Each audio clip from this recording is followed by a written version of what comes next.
This episode of Passionate Living is sponsored by BBB, Better Business Bureau of Upstate New York, and BAM, Buffalo Advanced Medical Acupuncture. Hi, I'm Kat Miller. And I'm Rifat Chowdhury. Welcome to Passionate Living. And today we have a really powerful show, wouldn't you say?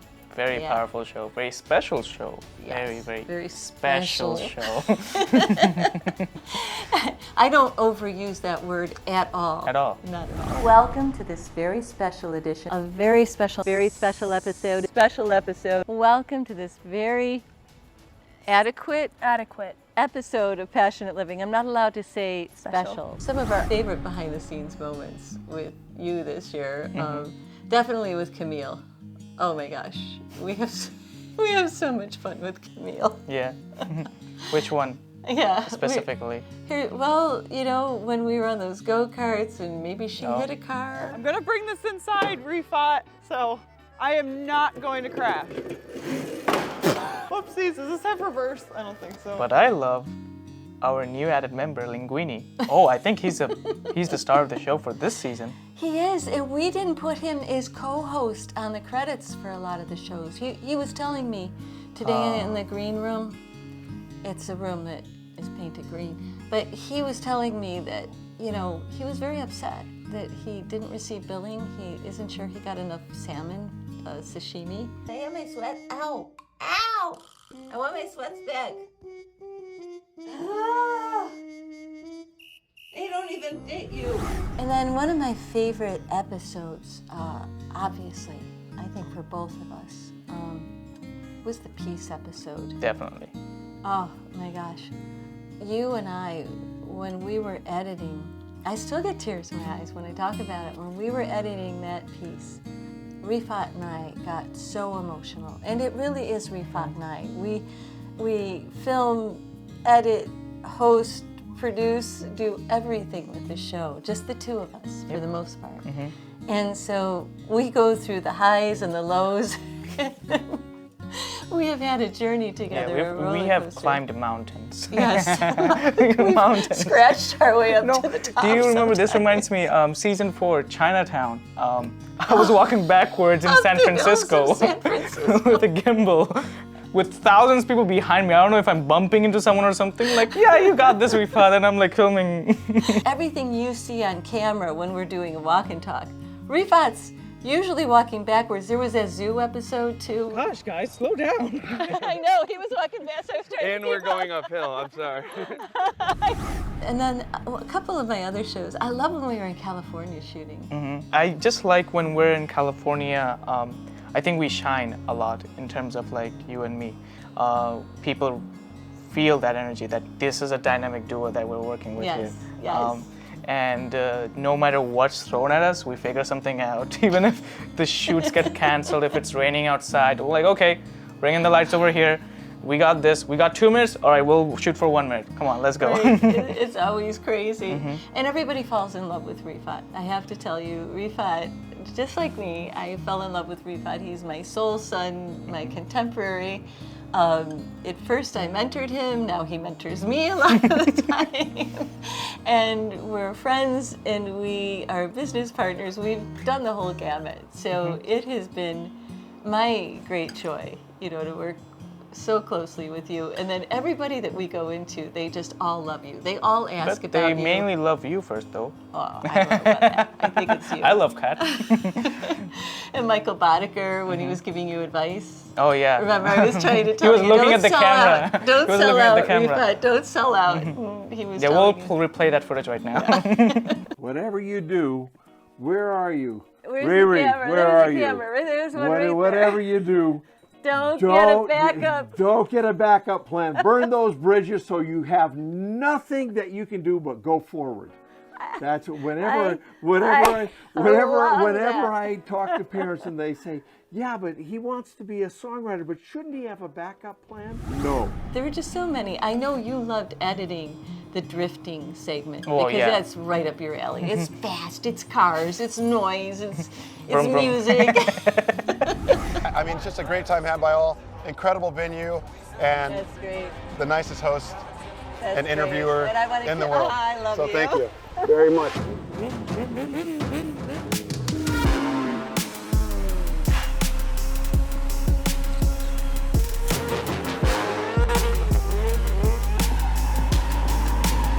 We have taken some terrible iPhone footage and made them into a spectacular show, and it's really where we shine, I think. It's where we put the stories, and we're not there to just, you know, put a story together, but we also think about the audience. What are they feeling attentive enough to follow along with the show? And then we'll put some Rifat magic, cat magic together, some green screen animation or something like that. And that's where we actually become more creative and make it more than the show itself.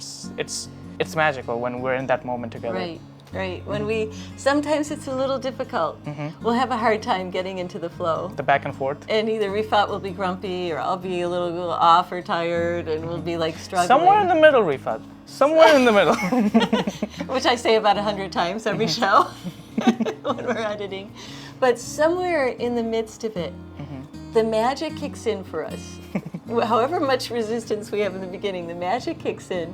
And once that does, the story tells itself. And I think sometimes that's our problem. We get in the way. But when we get out of the way and we remember to let the story tell itself, that's the whole key, because we want to highlight these amazing individuals that we meet that are remarkable, living their passions, tell their stories. And somehow taking like a half hour or an hour of interview and paring it down to 13 minutes or 15 minutes, that's not easy. It's hard. It's very, very hard. But it's so rewarding at the same time when you look at the final product. Looking at a first part of the project where you have like 2 hours of footage, that is not the most inspiring thing for an editor.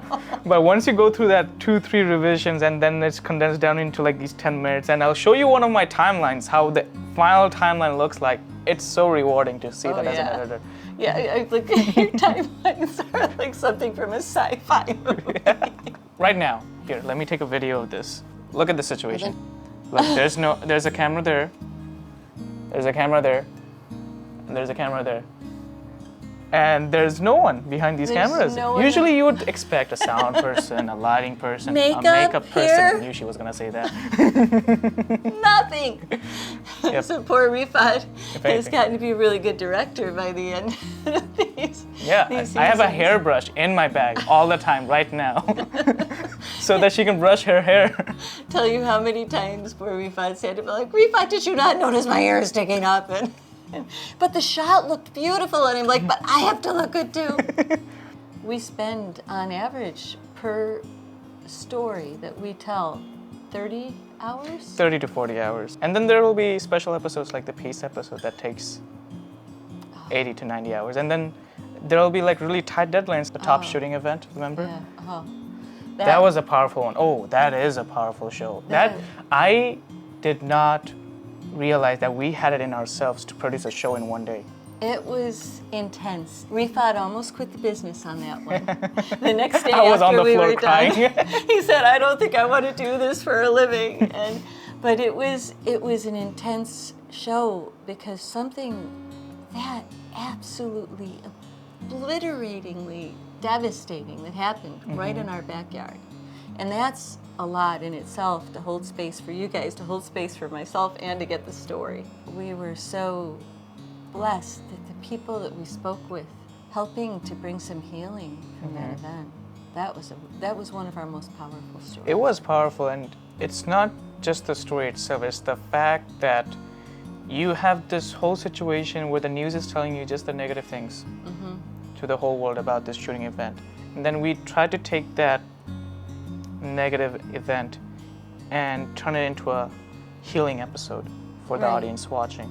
And I think that's what pushed us more in a impactful way. Right. That we know that this is going to stand out in terms of like we're there to help the people watching instead of like just making them feel scared about what happened. Right. Hate turns people into monsters. Yes, it does. And in schools, it's so important right now more than ever for teachers, because if they're getting a generational message of hate at home, They need to get balance in school. They need to hear truth. They need to hear heart and love. Absolutely. Yeah. Absolutely. Yeah.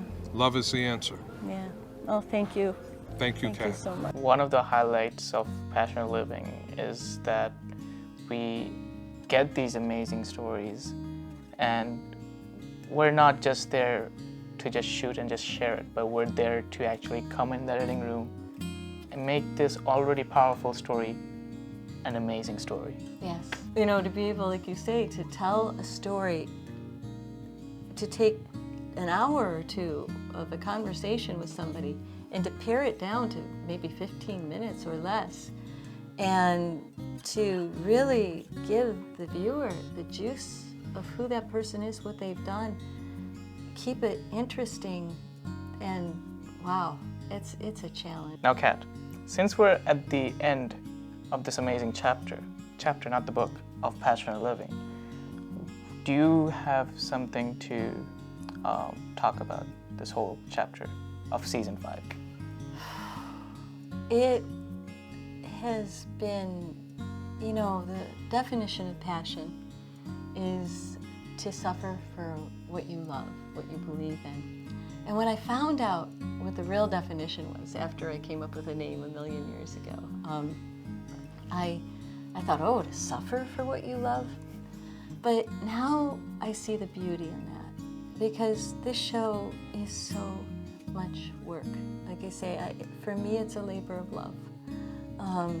It is so much effort, so much work, so much intensity, but I wouldn't change one thing for the world, because the experience that we've had, the people that we've met, the stories that we've told and shared with the world around us has just brought me so much joy. I feel honored to be a part of this. I don't even feel like it's not my project, it's our project. It's a bigger than us project. It's almost like a life of its own now, this show. And I just feel honored to be a part of it. One story was more remarkable than the last, and it was amazing all across the country, and I met remarkable people that I never met before. They were brand new. And when I went to Costa Rica, I was there for a week and came back with like 6 stories. It was a very I'm not prolific surprised. trip. Every trip, I can expect 10 stories from you. I know. I think we have helped so many people grow and feel inspired. A moment, if we have made you feel that, oh my God, this is such an amazing show. I want to get up from my seat, from whatever I'm doing, and do something inspiring. That's our job well done. Yeah, it sure is. And that's the reason to do it. You always ask everyone, how do you use your passion to make a difference in the world, right? We can make a compilation of that question. Oh, that would be wonderful. Everybody's answers. Yeah, in one video. With that being said, welcome to this very special episode of Passionate Living.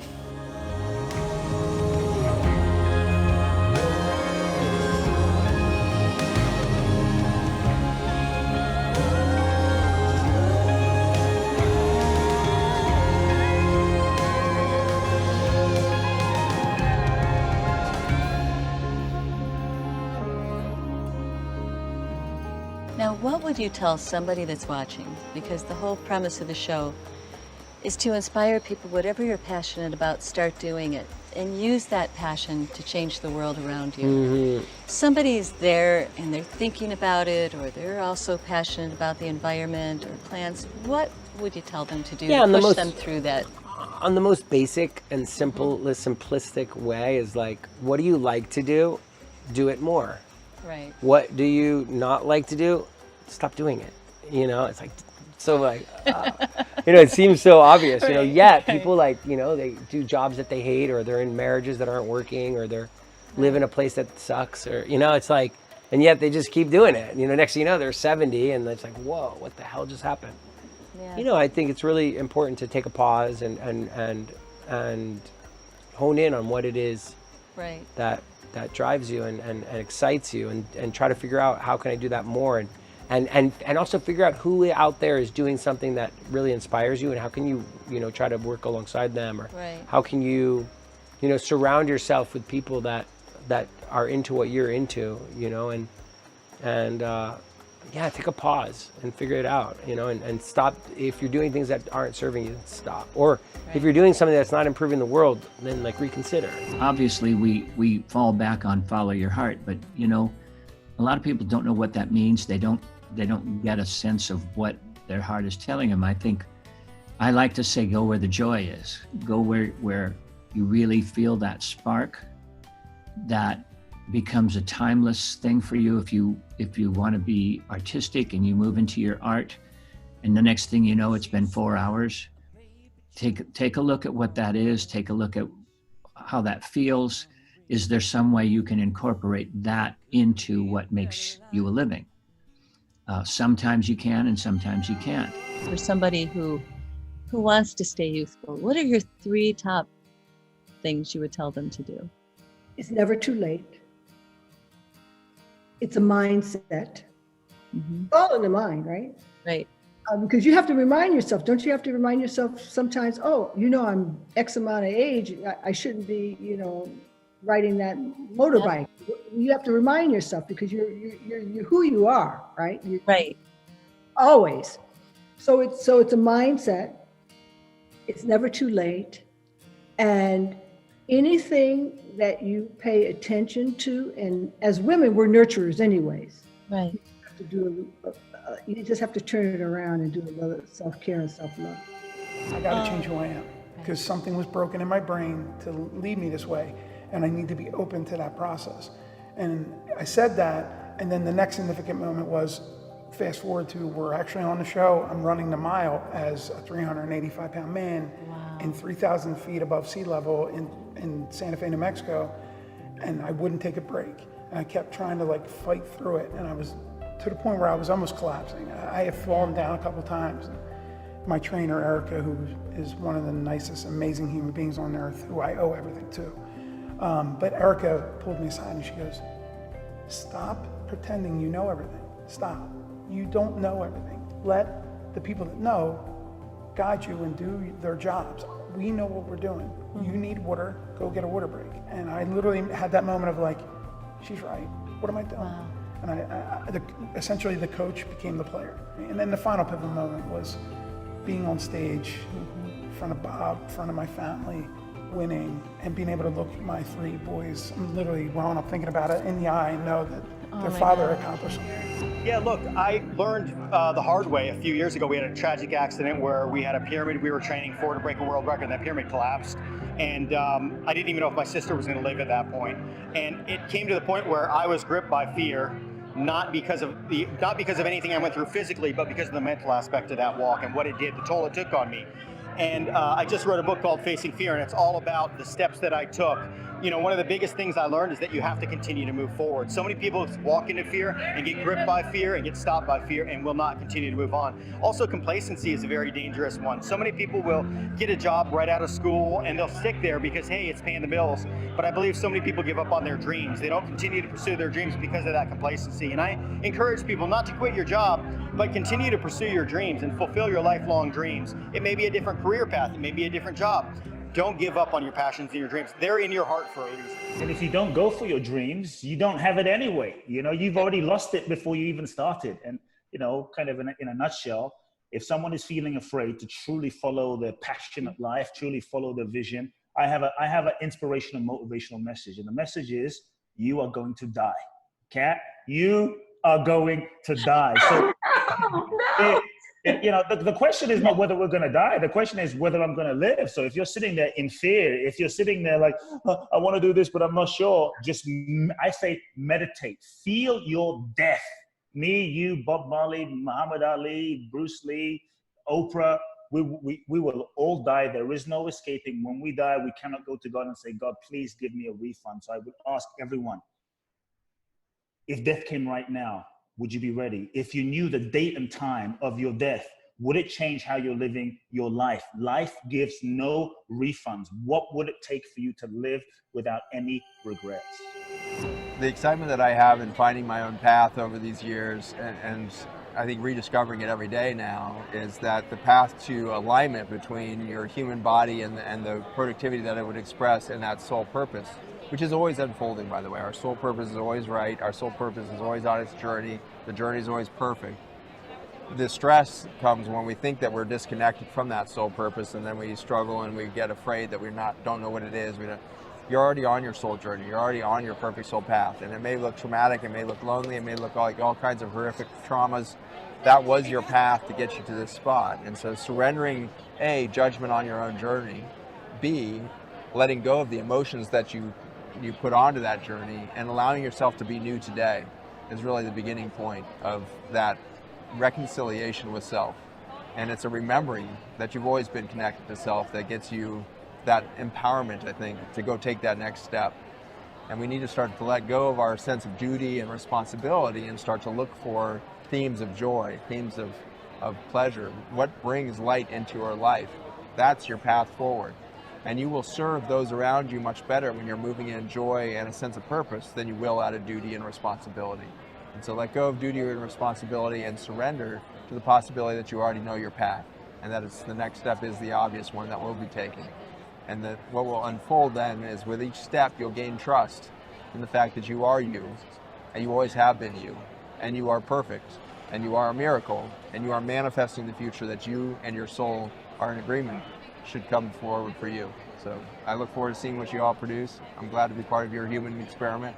Glad to be alive right now. And what would you tell somebody that's out there that wants to follow their dream and live their passion, but they're kind of afraid? They're kind of like Well, stuck it's in the okay mud. to be afraid, you know. Yeah. Afraid keeps you motivated, keeps you on your toes, and also it means you care. Right. If you wouldn't be afraid, if you really care, then, Right. you know, I mean, I think fear often is a sign of caring also. And just get really good at it. I mean, that's the other thing. Just whatever you pick, it doesn't matter what it is, you know, if it's knitting or deep sea diving or jogging, just be so good that nobody can ignore you. And I made a cookie for you, remember? Yes. How about we both open one? Okay, that sounds perfect. This is my luck today. Oh my gosh! Passionate living, positive living, quality living. Wow. Passionate living plus positive living equal quality living. Oh, there we go. The courage to truly manifest what's coming within you, because everyone is a story. That's what I'm so fascinated by. It's like every single human being is such a unique work of art. They're so unique. They all have a story. I would always tell the writers, you know, write your screenplay. It's incredible to have a screenplay, but take that story and put it into other formats as well. Make it a book, make it a children's book, make it a play, make it a comic book, a doll. You know, just don't stop the creative process if you love that story. And I think that's more true than ever now, because you can publish your own book. You can, you know, make your own video series. You can, there's so many ways to get your creativity out. And if you just take a step into manifesting something, you know, so that it's not just, you know, you can have a big idea, but you can also start with a seed. When you get called, you just have to answer.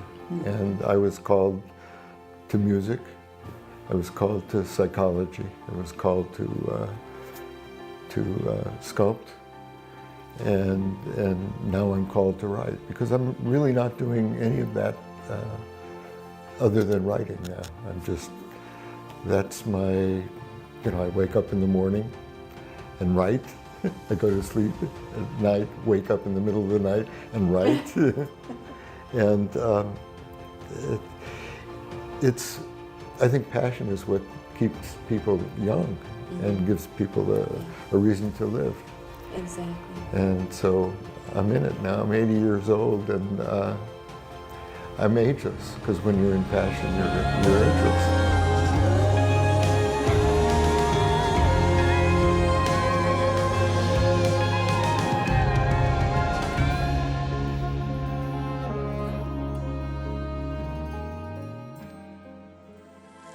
Thank you so much for watching today. Remember to press like, comment, and subscribe. And if you really love us supporting what we're doing, become a member and we'll give you some great behind-the-scenes stuff that nobody else gets to see. And also continue your exploration of passionate living by watching one of these awesome videos. Thanks again.